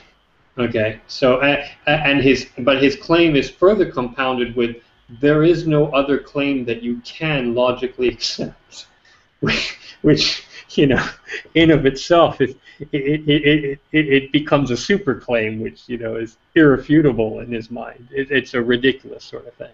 But it all revolves back to Scripture, though. Of course. Right? The foundation of the whole thing is the inerrancy of Scripture. Yeah. Yeah, he believes Scripture is literally inerrant. And he won't prove to you in what way, because he doesn't do Bible study with atheists. You know, he won't do it with anybody that's actually a Bible scholar either. No, I was thinking one day of trying to get Sai-Ten to discuss with me, and then steer him towards discussing the Bible, and then I would tell him, I'm sorry, I don't discuss the Bible with people who don't speak fluent Hebrew. You know, I live in Israel, so yeah.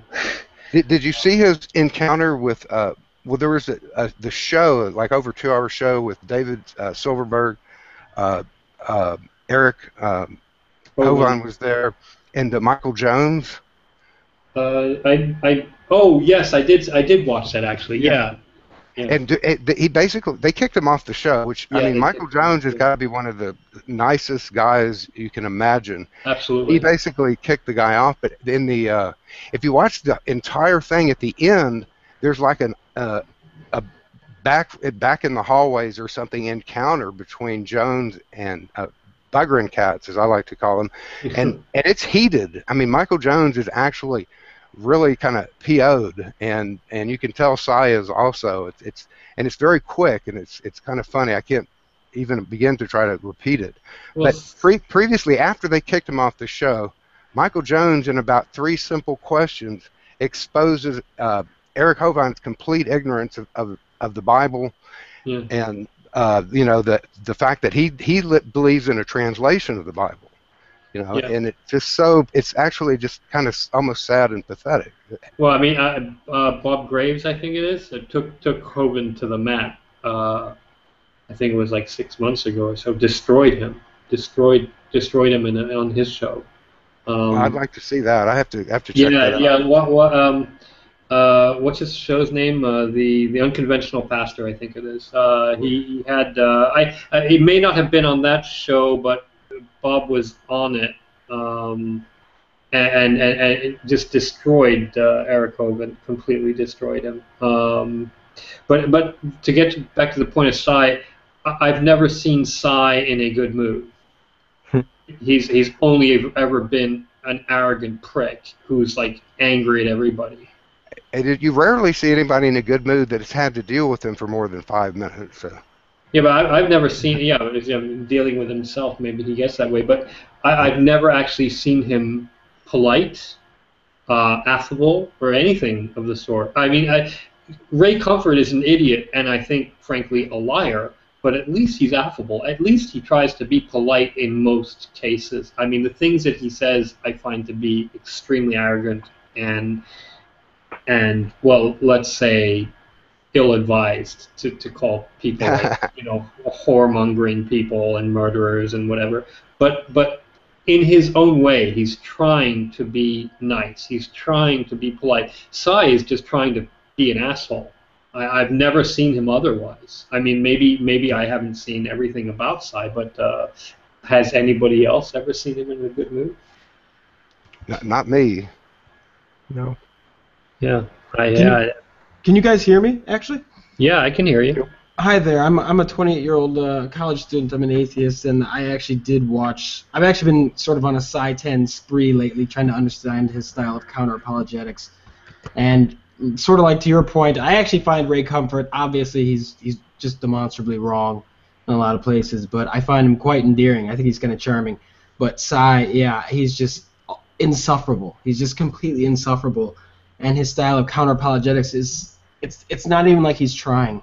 It's like, it's childish. It's just childish. His argument is, I'm right because I'm right. Right. And either you accept it, and then you'll be saved, and then I can explain it to you, or you're going to burn in hell. And I won't even bother to explain it to you.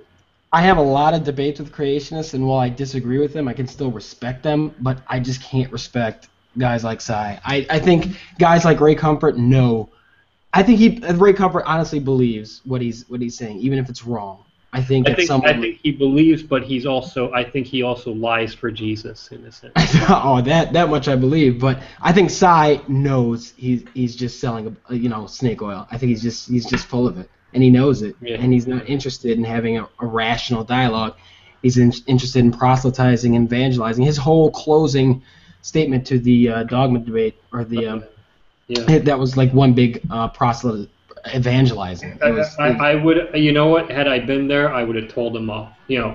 How dare you tell me I'm going to be tortured for all eternity on your word alone? Fuck you. Right. Fuck you. That's what I would have told him. I would have left that argument right there at that. But said, this is the example of an arrogant prick. Anybody who listens to him is also an arrogant prick. I would have walked out. That would have been it for me. Absolutely. I don't know how Matt tolerated it as long as he did, to be honest, but I thought he did a great job. I mean, if anybody was well suited to go up against Sai's total word salad games, I think it was Dillahunty. I'm a huge fan of his, and I think he was I agree. for it. And the thing is, I don't even agree with Matt on every single issue, but I think he is just fantastic when he debates, and I really admire the guy. I definitely don't agree with Matt on every issue. But when it comes to theism and his style of counter apologetics, I think he's flawless with it. He's just a beast out there. I think he's the best debater we have out there right now. He might not have the science background of Krauss or somebody, or that erudite viciousness that Hitchens had, but he's an incredible debater, and he's got that Christian background, which is immensely helpful. He really is like the pound for pound, like heavyweight champ of debating. Like you can stack him up in any category. But not a Bill Nye, not a Krauss, not a Sam Harris or anything like that. Maybe doesn't have as big of a name, but he could just destroy pretty much anybody. Which is why, what's the one guy who refuses to debate him? Is it Craig? William Lane Craig? William Lane Craig, because he doesn't have a degree. Oh, is that it? Yeah. Yeah, I think he wanted to actually get somebody with a degree for William Lane Craig to agree to debate, and then the guy would pull out at the last moment and nominate Matt to debate instead. Something like that. I mean, that would have been great. I think that's the reason, is because William Lane Craig won't debate anyone who doesn't have a degree. Well, that's just horseshit. Because if I were Matt and he said that to me, that he wouldn't debate me because I didn't have a degree, I would just say to him, well, you don't have a degree in anything. You have a degree in theology. That's the study of nothing. Yeah, that's what I was just going to say. Absolutely. Yeah, Lawrence Krauss makes a joke of that all the time. What is the joke? It's something like, these. I think he makes about philosophers, but he includes theology in there. He says these people are upset about my definition of nothing, which is okay because that's exactly what they're experts in. That's good. It's something to I'm paraphrasing, but I think Matt is frankly an incredible debater, and it really helps to have a debater like him who's been there, who's been on the other side, who understands how the other side thinks. I mean, I come from theism myself. I was a Christian once upon a time, but it was much younger, it was much more vague. I wasn't as into it as Matt was, and Matt just knows. Matt can cite chapter and verse off the top of the head. He just has a detailed knowledge of it, and he's just like I would say my first pick for pretty much any mainstream apologist. Mm-hmm. Matt has been doing the atheist experience for 10 years or so, and that's like he's not on every week, but whenever he's on, that's a lot of practice. He's the star of the show. He's the star of the show. He's definitely the reason why people tune in. I mean, there's nobody on there that I don't like and that I don't think is doing an incredible job. But I think they all agree that Matt is basically the star of the show. But I think it's because he's been on the other side. There is no other big atheist debater that was on the other side.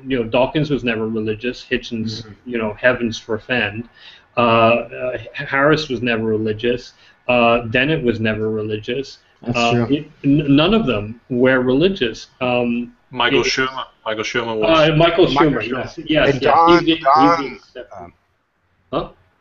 the guy from Freedom from Religion or whatever. Don, I forget his last name. He was religious. I don't know him. You mean the Clergy Project? We're recovering from religion? Well, no, one of the major organizations he's the founder of one of them. Maybe it's Dan. Dan Courtney.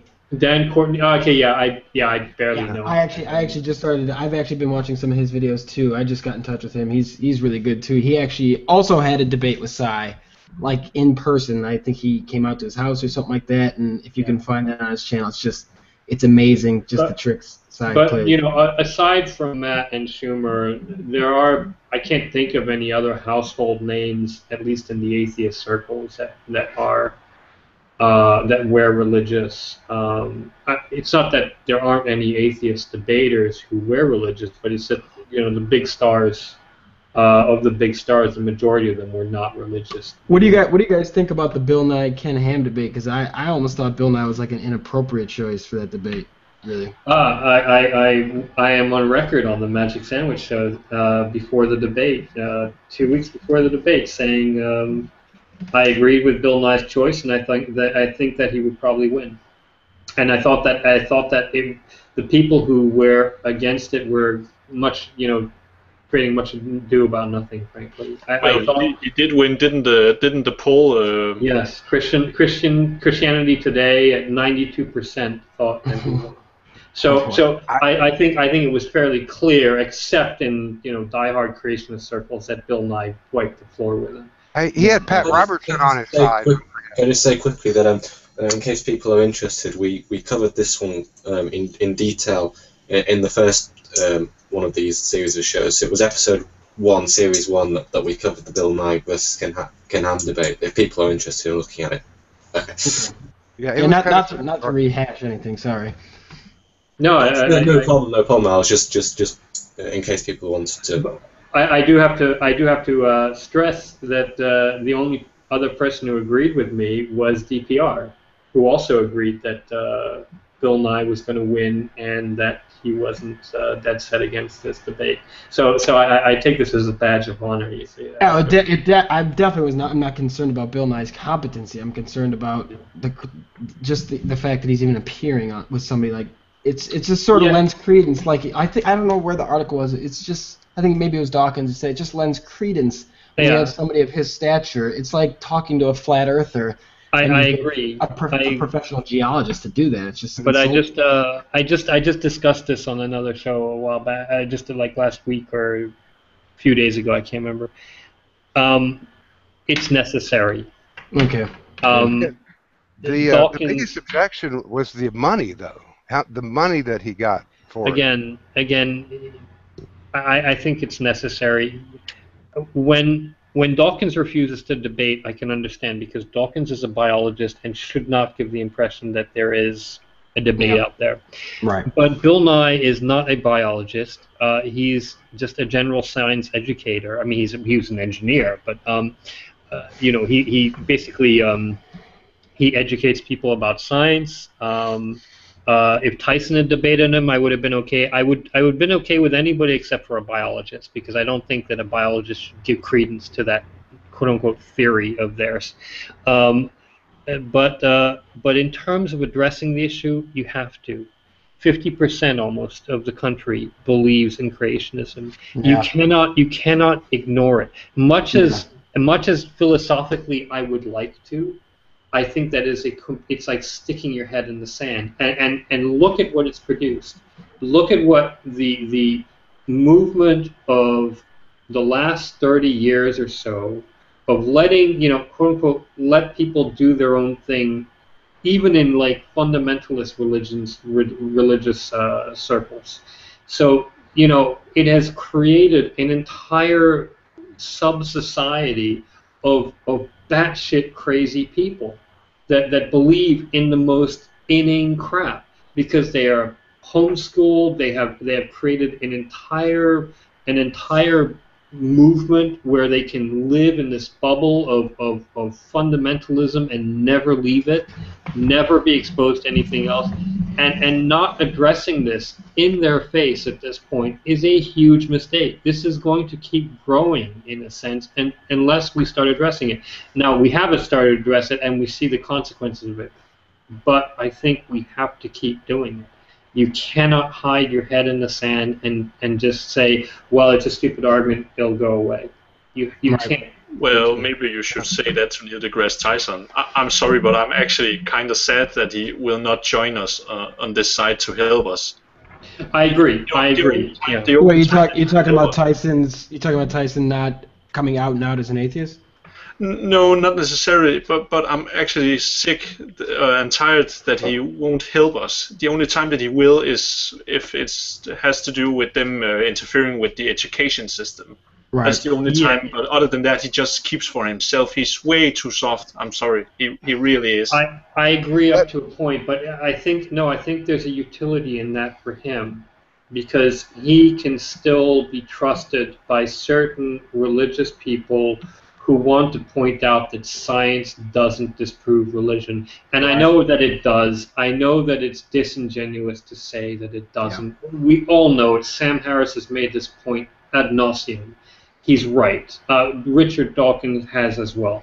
But you still have to goad certain people into accepting that you can have religion and evolution and cosmology at the same time. I always looked at Neil like sort of Mr. Popular in high school. He was sort of like, he's sort of nice to everybody. You know what I mean? Like he doesn't want to go too hard. And plus he's playing. It's a smart move because he just with Cosmos on Fox of all networks. It's just like Carl Sagan never took an a proactive atheist stand either, and I actually worship Carl Sagan.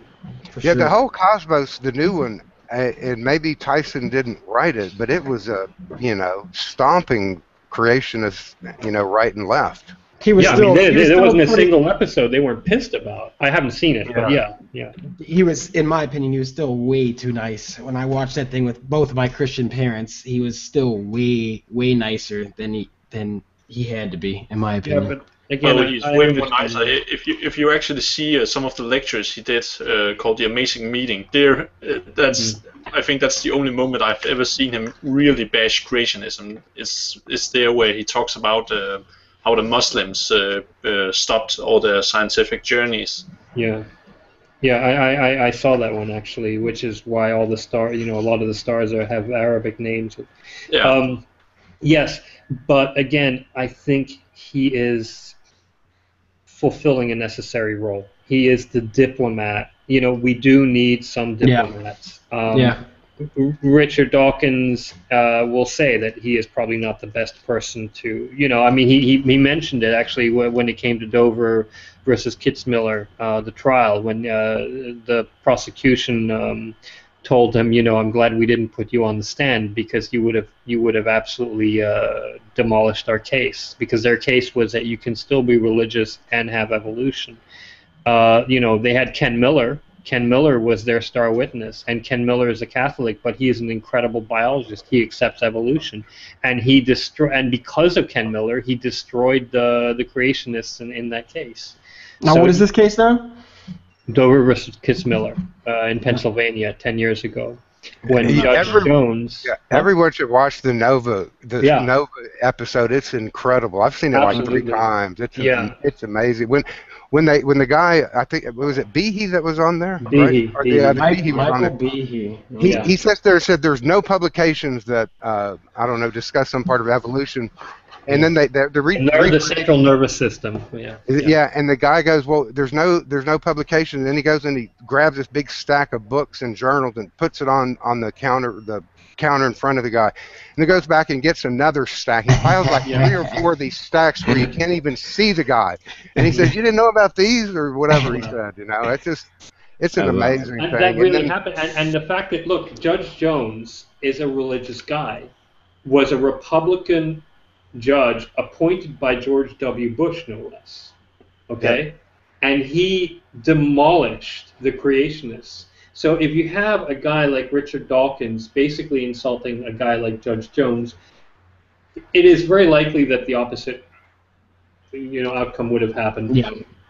But you had a guy like Ken Miller, a Christian, a Catholic, who is showing that there is no disparity between believing in a God, a general concept of God, and believing in the science of evolution. Hell, you can even get specific, like be a Catholic and believe in evolution, and that the story of creation is not meant to be taken literally. To him, somebody like Judge Jones will be sympathetic to, and I think that you need people like him. You need people like Tyson, even though Tyson is obviously an atheist, or at the very least a strong agnostic. Definitely. You need people who can appeal to the Judge Joneses out there, to the people who are basically caught on the fence, who don't know enough, and who would come over to the scientific side, if only they can be shown that it's not a threat to their faith. You know. I just like to put in a word for Judge Jones. He came up with one of my favorite lines, you know, in his opinion, where he called the other side's case breathtaking inanity. Yes, it's been repeated many times, and he's absolutely right. Yeah, he destroyed their case. I mean, he absolutely decimated. The reason this has not gone to the Supreme Court is because the decision was so absolutely final that there was no chance that an appeal would have been, you know, heard on any sort of cognitive basis whatsoever at that point. So, you know, he deserves a lot of credit. And again, he's a religious guy, a Republican appointed by George W. Bush. Oh, just for the record, the guy I was trying to remember earlier, he's the head of the FFRF, the Freedom from Religion Foundation. It's Dan Barker, and he used to be evangelical when he was a kid. Yeah, I mean there are a few. There's a guy who hosts that podcast, the Thinking Atheist, I think. Robert Price? Oh no, the Thinking Atheist. Yeah, he was too. So. And an amazing podcast that is. He really sounds like a completely professional DJ. I don't know how he does it. He is a professional DJ. Oh, is he? Okay. Yeah, that's what his big thing was. He was doing Christian radio, you know, for years. He was a big shot in Oklahoma Christian radio. Because he sounds like he could be on NPR or something. I mean, he really. It's got the voice. Oh yeah. It's the voice. It's the cadence. It's the words he chooses. Yeah, I agree. Again, there are tons of atheists who wear religious. Yeah. I mean, you know, but in terms of the big debaters, there are very few. There are very few, and Matt, I think, is the best one because he was studying to be a pastor. So obviously, it's some, you know. What is it that you want us to talk about, Quantum? So I'm just saying that we've only got 10 minutes left, so I want to start concluding. So I think it would be a good idea if everyone made a concluding statement. I'm not going to do one because I want to talk about what we're doing next week. So if we go from left to right, Dr. Quantum, do you want to start off with saying whatever? I don't really know what to say. I came in very, very late, so I don't know what you have been talking about. Okay. So, do you want to start, Nathaniel? I have no idea what I would say. I know I talk a lot, but it doesn't mean that I have a topic prepared at hand. Just when we need you to say something, you can't say something. You know, what can I disappoint. Well, no, I do have something to say. Okay. I did want to, on a completely different topic, I did want to, no, I'll skip that. I don't want to start a whole new conversation. I don't know what to say. Okay, so, well, okay, I'll do mine first then and talk about what we're doing next, and then you lot can think of something to conclude with, and then we'll finish. Okay, so usually we do this show every 2 weeks, and it tends to be the alternative week to the Magic Sandwich Show, because the idea is that people that enjoy the Magic Sandwich Show can talk about stuff in a less ominous environment with no YouTube celebrities, and that's the idea. But of course, the Magic Sandwich Show was cancelled, so this one's an impromptu show. So regarding next week, what I'm going to do is I am going to set up one of these shows for next week, but I'm going to leave it completely open. So what I want people to do is, as well as saying that you're going to attend next week, if you indeed are, can people please also give an idea about what they want to talk about? Because if we don't get enough conversations that people are interested in, it's going to be quite a difficult way to go. So that will be really useful for me. And if this is the first time you've watched this, then please can you add me to your circles, because if you want to join these future shows, because then you'll get an invite every couple of weeks when the next one is. So again, that will be really useful. Make sure you add my page rather than my profile, because I won't respond if you add my profile. My page has the avatar that looks like the one I'm using now, so make sure it's the same avatar as this. There's also a website which I've posted in various places that gives a bit of information about it, so that should explain most of what's going on. Well, I just want to finally thank everyone that's come on today. I hope everyone enjoyed it. I'm apprehensive about doing this sort of thing at such short notice, because I know people usually don't join until get a week's notice. But I hope it's been reasonably successful.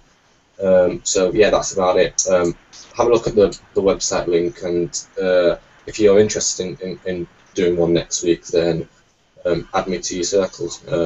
Right, so that's all I'm going to say. Does anyone else want to conclude with some other conclusory type statements? We've got about 5 minutes left.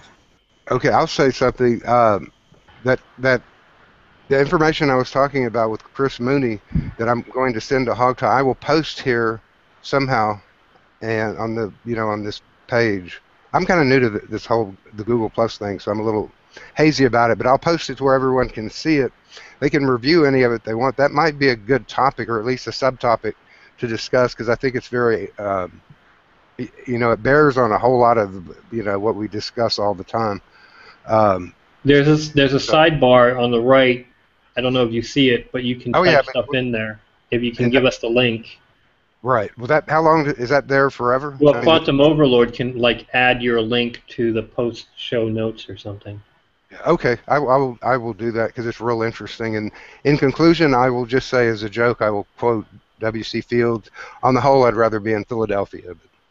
But he's talking about his tombstone, on his tombstone. I grew up in Philadelphia for a long time, so out in the suburbs of Philadelphia, so I know Philadelphia well. Well, I had a lot of fun. Thank you, guys. It was great. Yeah, me too. Quantum? Okay, if that's it, I'll go offline then. And people can still join this hangout if they want to. The link's the same. I don't know how long people want to stay here. I'll be leaving, I guess, soon. Thanks everyone that joined. Hope you enjoyed it. Goodbye.